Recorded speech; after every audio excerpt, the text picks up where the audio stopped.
চট্টগ্রামের স্বেচ্ছাসেবী সংগঠন আসুন রক্ত দেই ফাউন্ডেশনের প্রতিষ্ঠা বার্ষিকী উপলক্ষে হিফজুল কোরআন প্রতিযোগিতা অনুষ্ঠিত হয়েছে। বিকেলে বন্দর থানাধীন আনন্দবাজার এলাকার আল জামিয়াতুদ দারুস সুন্নাহ ইসলামী একাডেমি মাদ্রাসায় এই প্রতিযোগিতার আয়োজন করা হয়। অনুষ্ঠানে সভাপতিত্ব করেন সংগঠনের প্রতিষ্ঠাতা পরিচালক মোহাম্মদ মকসুদুল ইসলাম রানা।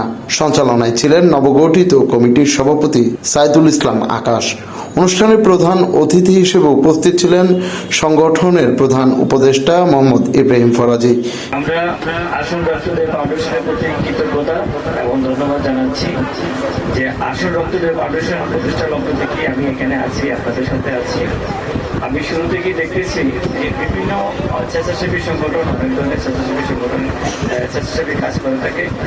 আপনারা একটু ব্যতিক্রম দুইটা জায়গায়। একটি হচ্ছে আপনারা প্রতি বছরই কোনো না কোনো হেলথ মাদ্রাসার মাধ্যমে আপনারা কোরআন প্রতিযোগিতা করে থাকেন এবং সবচেয়ে বড় যে আপনাদের যে প্ল্যাটফর্মটা যে ব্লাড ডোনেশন, আপনারা আপনাদের এই ব্লাড ডোনেশনটা আমি ব্যক্তিগতভাবে যতবার আপনাদের সহযোগিতা চেয়েছি, যখন যেখানে চেয়েছি তখন ওইখানে গিয়ে আপনারা রোগীকে রক্ত দিয়ে সহযোগিতা করেছেন।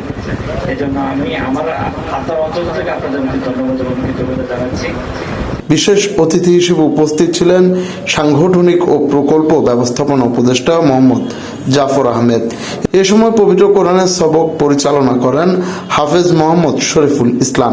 অনুষ্ঠানে বক্তারা বলেন, কোরআনের শিক্ষা ব্যক্তি, পরিবার ও সমাজকে নৈতিকতা, মানবিকতা এবং আদর্শিক মূল্যবোধে সমৃদ্ধ করে।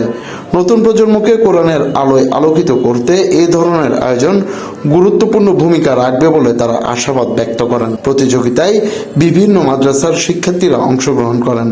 অনুষ্ঠান শেষে বিজয়ীদের মাঝে সম্মাননা ও পুরস্কার প্রদান করা হয়।